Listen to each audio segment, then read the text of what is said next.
Here comes the, y'all don't really want it like that. Yeah. Here comes the, no. Here comes the, oh. Here comes the, y'all don't really want it like that. Yeah. Here comes the, no. Here comes the, oh. Here comes the, y'all don't really want it like that.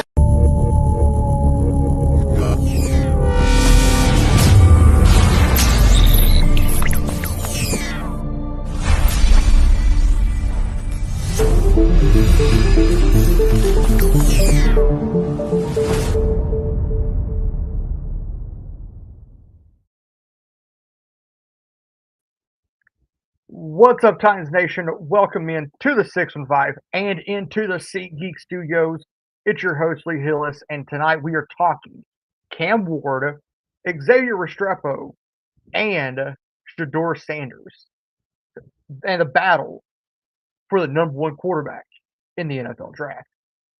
But first, let's give a quick shout out to our partners over at SeatGeek. You can use our code 615podcast. That is 615. PODCAST at checkout for $20 off your first order of $50 or more on SeatGeek.com or on the SeatGeek app. Y'all, we have a very special guest with us tonight from Locked On Canes, Alex Donno. Alex, how are you? Lee, I'm doing great. Thank you so much for having me. And this is a really exciting time of year in college. I know college football is out of season for a lot longer, but spring practices and some spring games this week, a lot of spring games the following weekend, and then gearing up to the NFL draft. I love this time of year. Like I like the off season. Not the real season is king, but I like the off season too. Because you get all the moves, you get a hint of what a team can look like. Yep. But the big thing is, as you said, NFL draft. We are 23 days away from names being called in Green Bay, Wisconsin. But one player we're definitely talking about tonight could go number one. And that man is Cam Ward, quarterback, Miami. So just to take a little deep dive into what Cam Ward did this year, Cam Ward had one of those years that every quarterback wants to dream of. 39 touchdowns, 7 interceptions, was only sacked 22 times. That's what I feel like sets Cam Ward apart from all the other quarterbacks in this draft, is that he's mobile.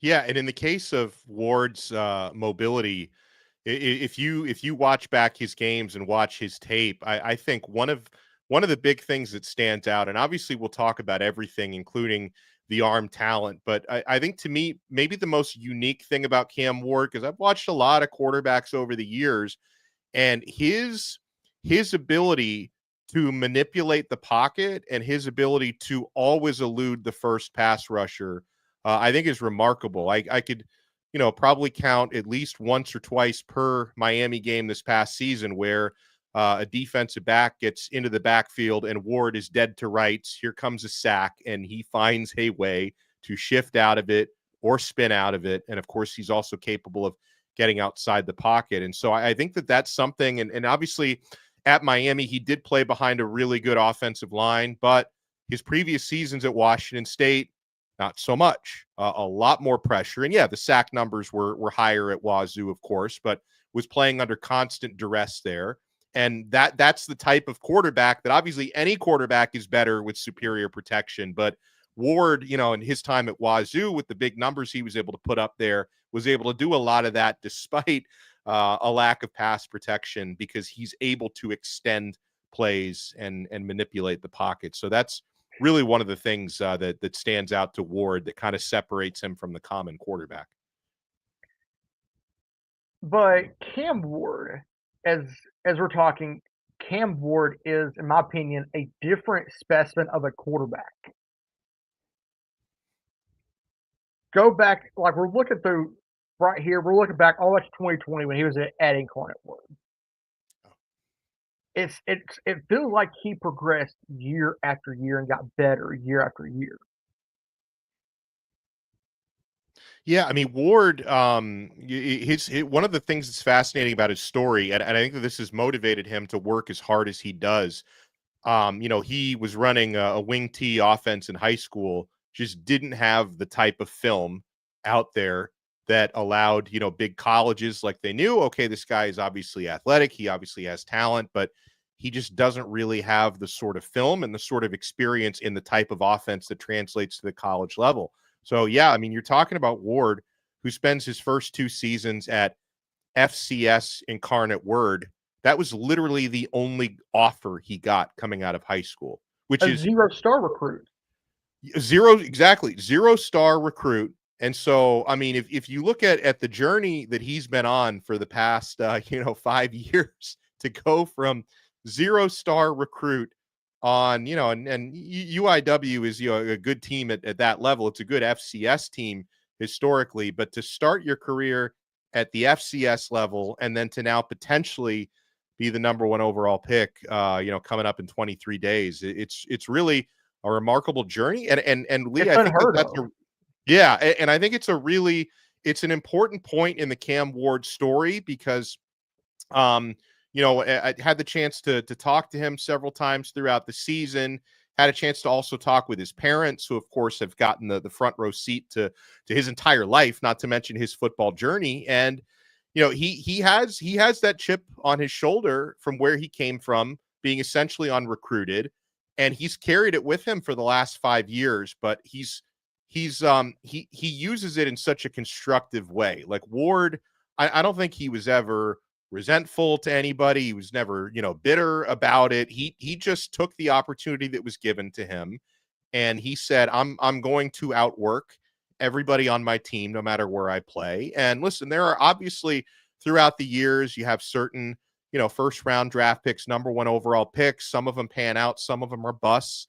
And because, usually when you draft somebody first overall, you're drafting someone with overwhelming God-given talent, right? And obviously Ward does have some of that. You don't get where he is without having, the natural talent that he's born with. But being able to cover him firsthand this past year, Lee, everything that people were telling me about him coming out of Washington State, I saw it firsthand in terms of just how much extra time he spends. You have the certain amount of hours per week that you have organized practices and stuff like that. But basically every free minute, almost every free minute that Ward had was spent throwing to his receivers, off schedule workouts, film sessions with his teammates, team building stuff. I mean, I think the only hobby that Cam Ward has, which, he's pretty responsible about it, is he likes to fish. Outside of that, he doesn't go to bars. He doesn't go to clubs. He doesn't stay out late. He doesn't get into any trouble. He's just he's so hyper focused on football. And so you can see, I mean, to go from a 0-star recruit to a first round draft pick in a matter of 5 years, that doesn't happen strictly based on talent. Like, this is someone who's been putting Hard in work. insane amounts of work for the past several years. And potential number one overall pick. Yeah. But that's crazy to think about. Like, look year by year. He went from 1 year throwing almost 2,300 yards to the next year throwing almost 4,700 yards and almost doubling his touchdowns Right. from 24 to 47. Then he gets into a new system in 2022 at Washington State. Takes a small step back, went from throwing almost 4,700 to throwing over 3,200. 23 touchdowns, 9 interceptions. Second year at Washington State, went back to over that 3,700 yard mark. 25 touchdowns, 7 interceptions. But then he comes into Miami, his final year in college, 4,300 yards, 39 touchdowns, 7 interceptions. And I think a big thing and it's not necessarily reflected in the yardage stats, but I think another one of the reasons why Cam Ward is being projected number one overall was one of the concerns for him coming out of Washington State. I think this had a lot to do with going back to not very good pass protection there at Wazoo, and also I don't know if maybe the quarterback coaching maybe had something to do with that, because I know that this is something that Shannon Dawson, who's Miami's quarterback coach, really worked with him on as soon as he got into the building, was ball security in terms of fumbling, because that was something, and obviously when you're talking about a mobile athletic quarterback, of course you put yourselves in more fumbling type positions, and he had, statistically he had issues holding on to the football at Washington State. He cleaned for the most part. Yeah, I can think of a couple fumbles this past year at Miami, but that's always going to happen occasionally. But for the most part, he cut the fumbling out of his game, and I think that was one of the things that NFL GMs and player personnel people were a little bit concerned about coming out of the 2023 season. And I think that was something that he addressed in a big way, and he knew it. I remember, when we met Ward, we being the media, when we met him for the first time, around I guess it was last April, a year ago, or March a year ago, when he started spring football, and he was made available to us for interviews. That was something he emphasized, right? I mean, very open about what he was working on. Ball security was chemistry with his receivers, of course, but ball security was one of those big things to cut down on the fumbling. And then to the mobile side of who he is, he went from rushing for 2 yards in one season. He basically, if not, like, he went up exponentially year after year. Yeah. To where he was barely getting, he got 0.1 yard average per carry in 2020, to where he was doing 3.4 last year at Miami. You see the tendencies of Cam Ward just in his stats alone, but the stats don't tell it all. No, the tape does. And as I was telling you, I sat down Sunday, getting ready for this, pulled up his tape. It looks like Cam Ward can throw from any angle. Yeah. There is not a throw that he physically cannot make. And just to touch on the mobility for a second, I think something that is really important to note for those who maybe didn't watch Ward as much or only saw the highlights this past year. If you're more of an NFL fan and not as much of a college fan, I can't emphasize this enough. Cam Ward is a pass first quarterback.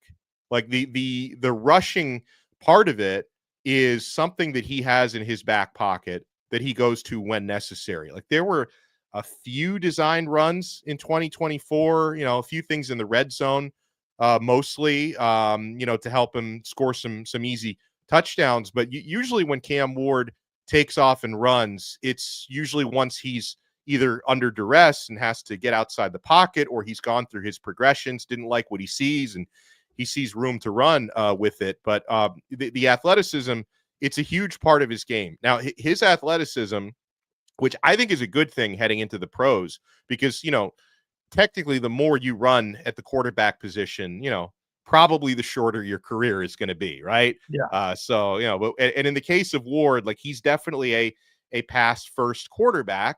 And, another thing that he worked on, I mentioned him working on cutting down, the fumbling, at Miami, which he did. Another thing he wanted to work on at Miami, and I think he successfully did that, was, to show NFL scouts that he can play under center, not just in the shotgun. And I think that was another thing. And I will say that, and I don't think Miami has any regrets about this, because they had the number one offense in the country last year. Miami actually went out of their way to kind of coordinate their offensive scheme with Cam Ward. Like it wasn't just, and I think that this is another positive about Ward, in my opinion, with his personality type and just how high his football IQ is, because obviously any good offensive coordinator should be adapting their playbook to the strengths of their quarterback. But Yeah. with Cam Ward, I think it went a step further. I think he had a lot of input with his offensive coordinator and quarterbacks coach, who's the same person. Shannon Dawson fills both of those roles, where Ward actually had some impact, kind of on how they coordinated the playbook. And there were certain things, I think he obviously wanted to put himself and his teammates in the best position to win. And for the games that Miami lost, that was usually on the defense, not on Cam Ward, right? Yeah. So he wanted to put his team in the best position to win, but I think he also wanted to kind of polish up certain parts of his game, to really round himself, as an NFL prospect.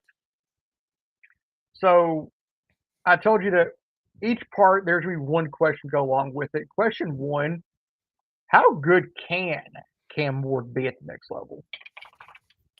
I think he can be. I think he can be elite.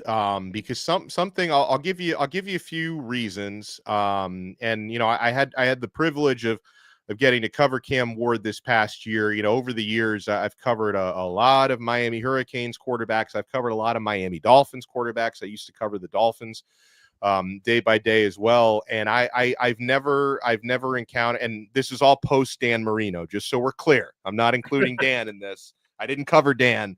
I covered a lot of people after that, like 20 some quarterbacks after Marino. Ryan A lot of Tannehill. Miami Hurricanes. A lot of a lot of Miami Hurricanes quarterbacks as well, going back to Ken Dorsey, who is sensational. But I've never covered someone at the pro or the college level who is as well-rounded as Cam Ward, who is as hardworking as Cam Ward, and who's as much of a leader as Cam Ward. And this is going to be one of those things where, there are a few exceptions to the rule, but usually these days, you draft a quarterback first overall, you're usually expecting that to be your day one starter. Didn't used to be that way 15, 20 years ago, but now you're drafting someone to be your day one starter at number one overall. And Ward, yeah, for sure. Yeah.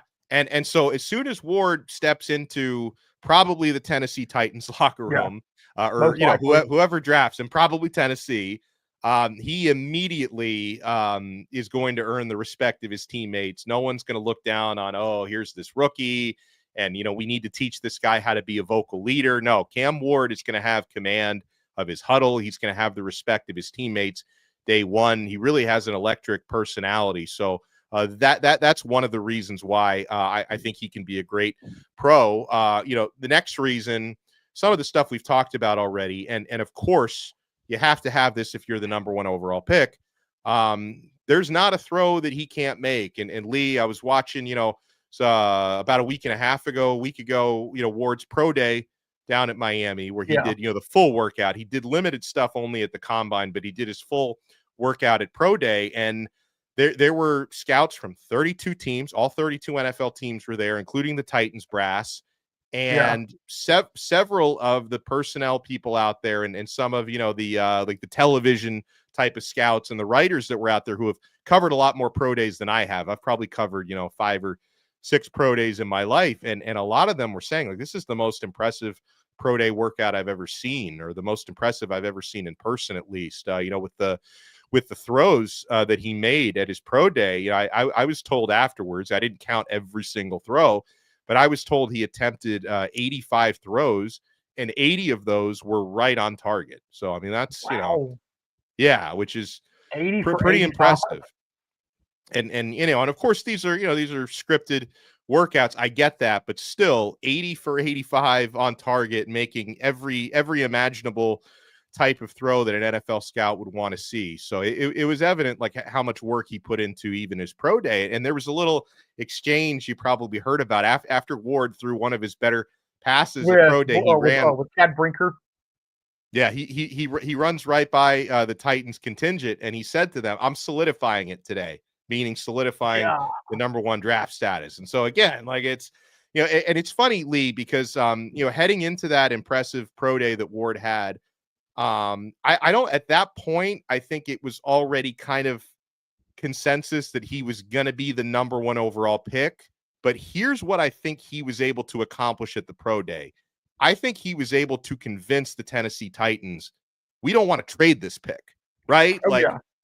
I think Ward was going to go number one overall regardless. But now when it comes to, whoever may come knocking, like the New York Giants, maybe to, hey, what Cleveland. can we offer you to trade out of the number one spot? I think the Titans are, I guess everyone has a price, right? But I think the Titans are far less open to trading that pick after watching the pro day, because I do think Ward solidified his status.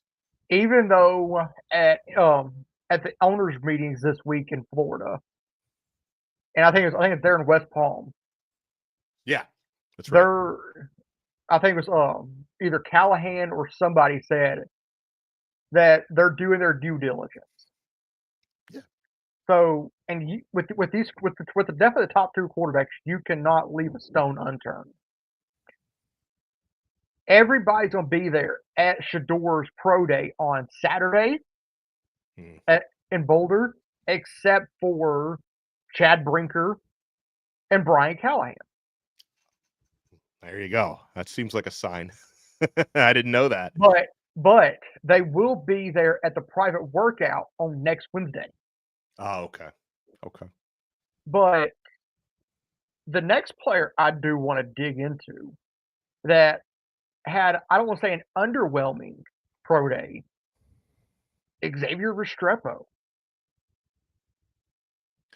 Yeah, so the big point of conversation on Restrepo, which is, it's an unfortunate narrative, but obviously it happened, and people are concerned about it. Was he ran a 40 at Miami's pro day, and it was for a 4.8 40-yard dash and change, which is, it's not good for a receiver. Like it, I mean, the whole thing, we could have a long discussion about whether your ability to run quickly for 40 yards in a straight line, if that should override your game tape and what you can actually do as a wide receiver. I think just taking the 40 time, I think that's a piece of the pie. I don't think it's everything.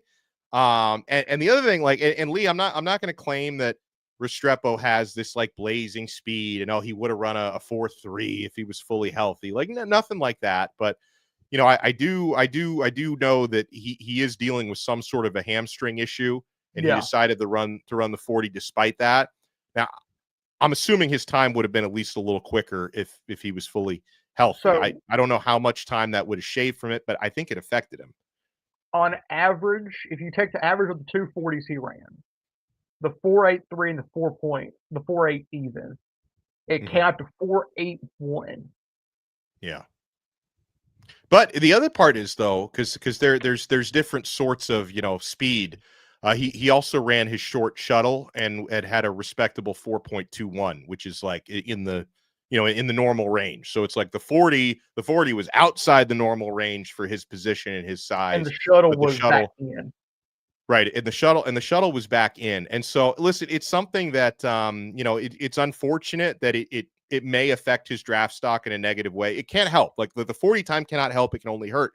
But the other parts of his pro day, though, Restrepo had a pretty excellent performance catching passes from Ward in the pro day. And you and I were talking about this even before the show started. Like you're fully aware of the chemistry that he and Ward built together. And obviously Cam Ward probably won't be his pro quarterback. Maybe he will. We'll talk about that. But the thing about Restrepo is he has been the best friend to multiple quarterbacks, because he played with Cam Ward for 1 year.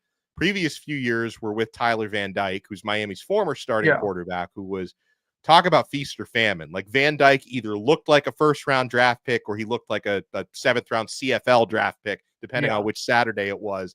But he and Restrepo, Restrepo did put up a 1,000-yard season with Tyler Van Dyke and was usually the guy who was right there. So it's not as if Restrepo has only had a Cam Ward connection. He's also had great chemistry with the previous quarterback. And when it comes to Restrepo, I can only hope that when NFL front offices and head coaches are evaluating him, is that they pay closer attention to the actual game film and the other parts of his workout versus strictly the 40 time.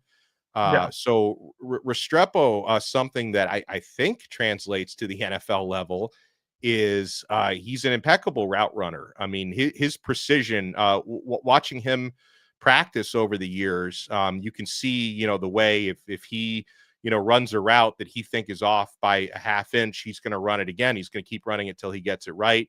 There's a reason why the guy's always open. Like, he's always open despite the fact that he apparently doesn't have top line speed. And he's his body is prototypical slot receiver. That's the role he's going to play. And that's what I was fixing to ask. Yeah.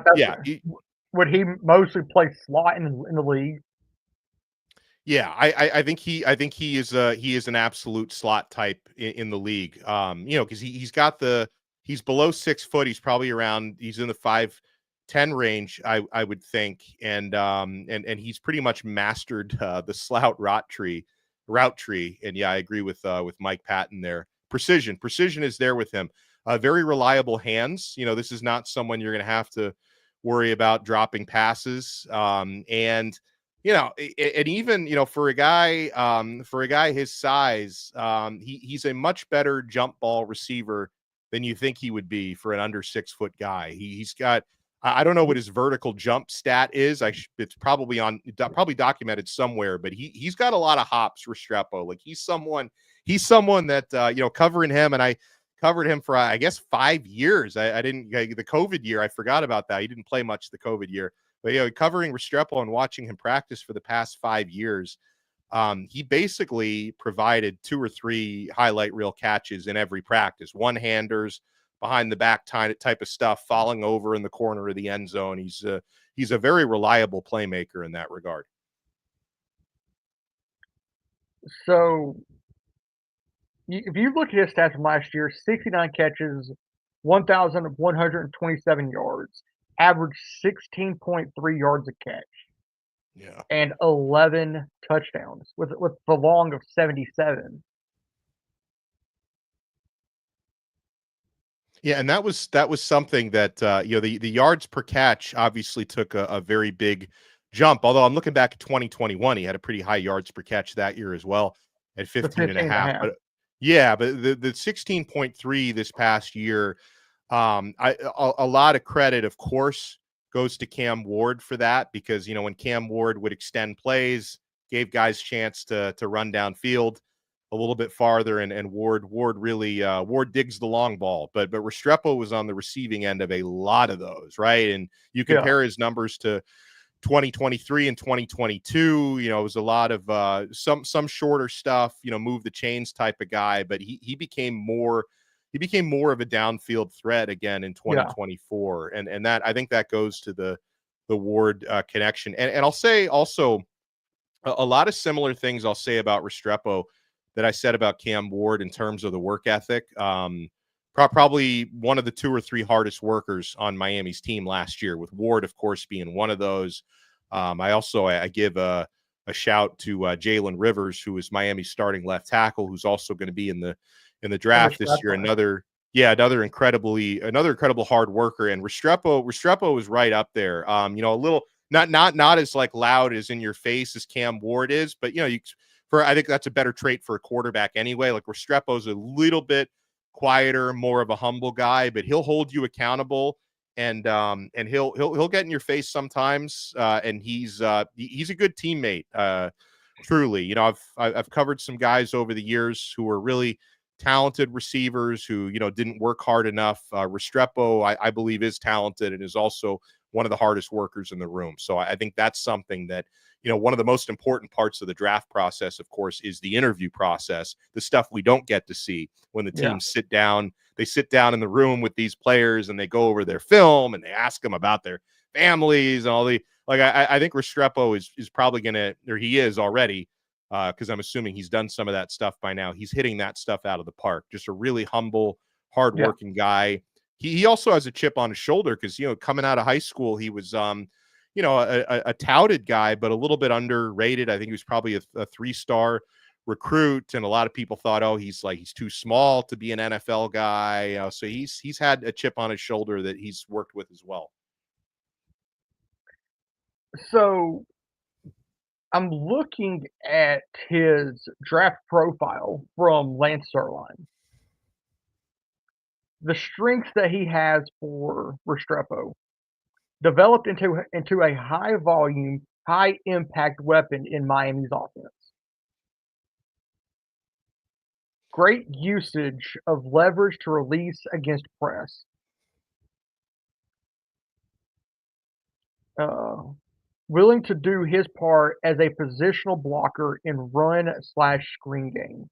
That's a great point. I forgot to bring that up. Yeah, he's a very proficient blocker as well. That's a great point. But the weaknesses that he has lacks ideal size and speed to work Yeah. the third level as a pro. Right.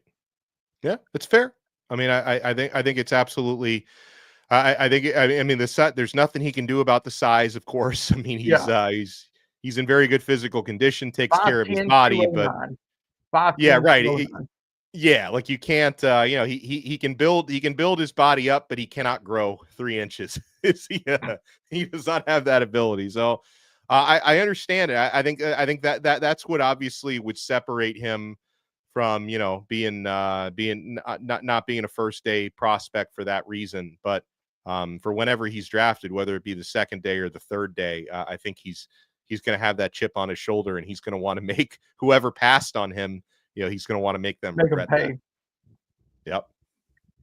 So the question to go along with Restrepo, do you think whoever drafts Cam should target one of the former teammates?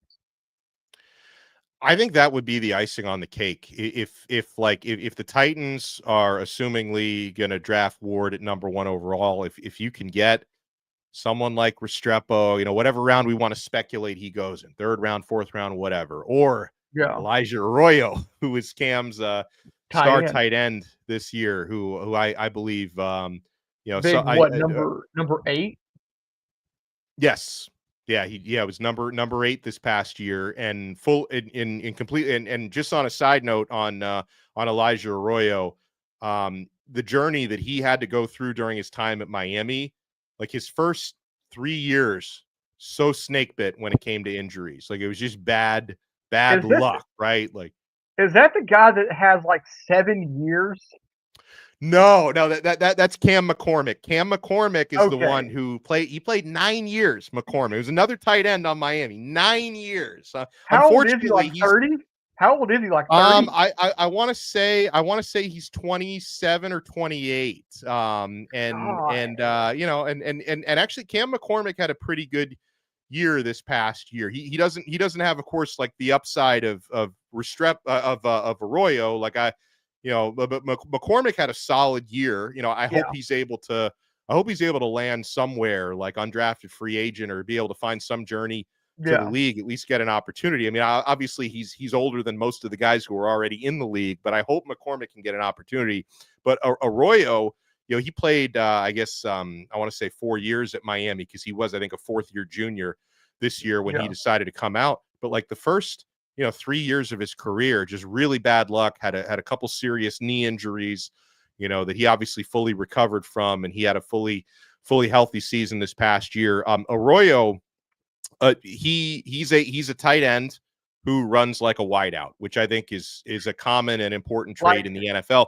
And he can block. Like he's not, sometimes you'll have a tight end that comes out of college, say, okay, he's quick, good receiver, so he'll probably have to like transition from tight end to receiver. No, Arroyo can play tight end. He can do everything. He's a well-rounded tight end, but he runs like a gazelle.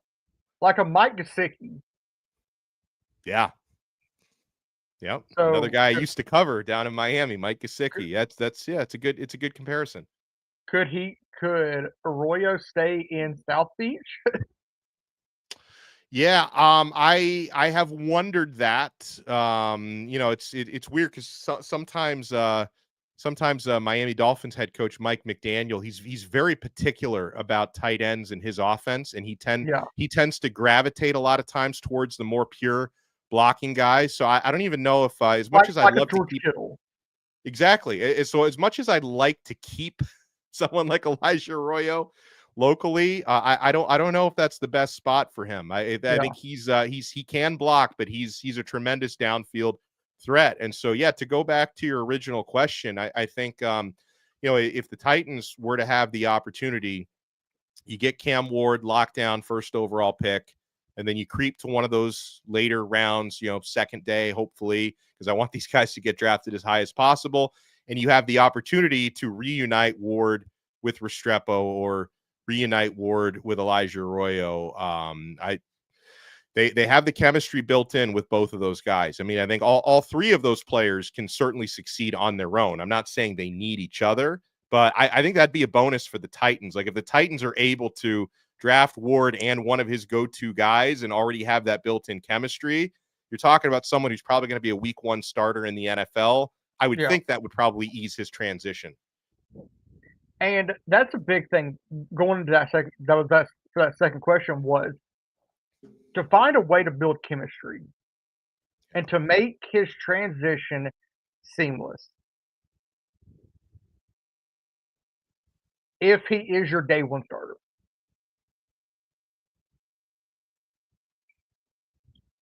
But for part 3 of this, the battle for the number 1 quarterback in this draft, Cam Ward versus Shedeur. We've talked quite a bit about Cam Ward tonight. His stats are off the charts. With his running and the ability to run and the passing ability. But Shedeur, and the question for both of us, the answer is the same. Who's the better quarterback? And so I'm on board for this, and I will give my 2 cents of why after you say what your opinion is on this. Yeah, so I went into before the 2024 season started, I went into it kind of thinking, okay, I think Shedeur is probably going to end up being maybe drafted higher than Ward. And that was, an opinion I had formulated, including talking to some folks from Pro Football Focus and people who cover the draft angle and getting their opinions. And there was kind of a soft consensus before last season that Shedeur may be like the slightly better pro prospect. But I thought, and this is not just me saying this is the Miami guy, I think objectively, I think Ward passed Shedeur Sanders with what he was able to accomplish and put on film this past year. I think I don't think you could necessarily go wrong either way. Like I can see both Ward and Shedeur being great pros, and like I wish 1A, them both 1B.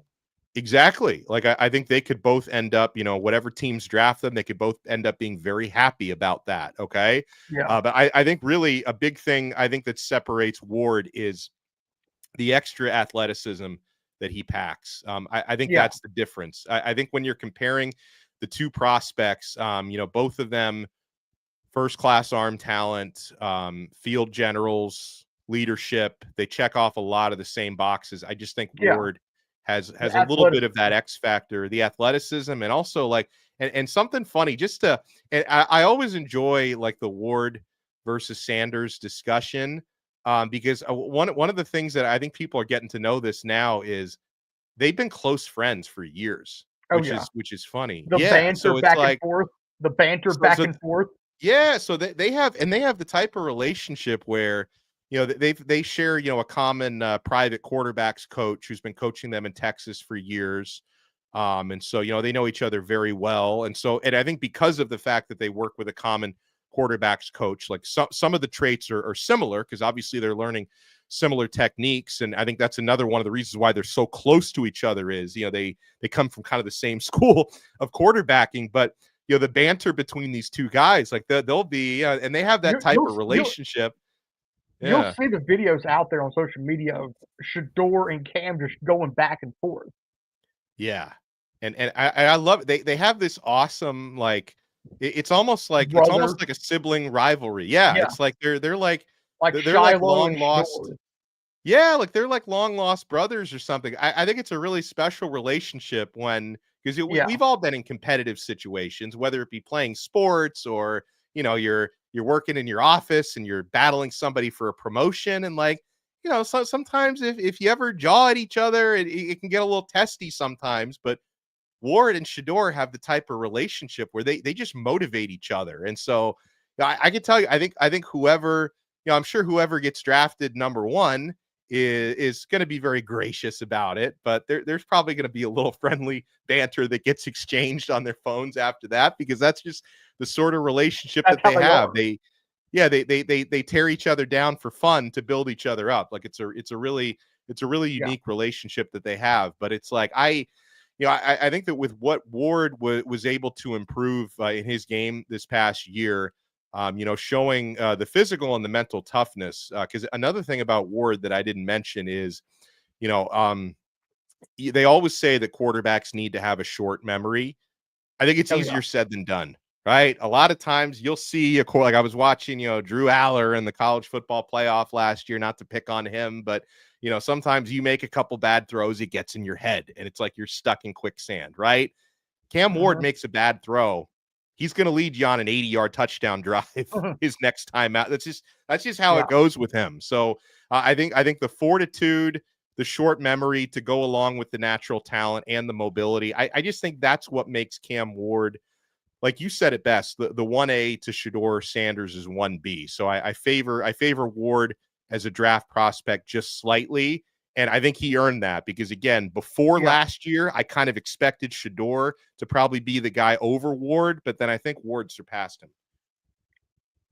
And I would agree with that, because if you go back and look at what was the Alamo Bowl against BYU for Colorado, Yeah. Shador looked like a statue. Yeah. And how Cam would run upfield, Shador is drifting back. He just keeps drifting back, waiting for something to come open. And the other side of me that prefers Cam over Shador is, who is Shador away from Dion? Yeah. What We don't kind of know. player are you getting? Because he has been coached by his dad since high school through Jackson State to Colorado. And the thing is, he has, outside of high school, he has never had to compete for a starting job. He was handed the starting job at Jackson State. He transfers to Colorado. Go back and listen to Dion's introductory press conference. He introduces Shador as the starting quarterback of Yeah. Colorado. Right. That's right. He's been riding his dad's coattail since high school.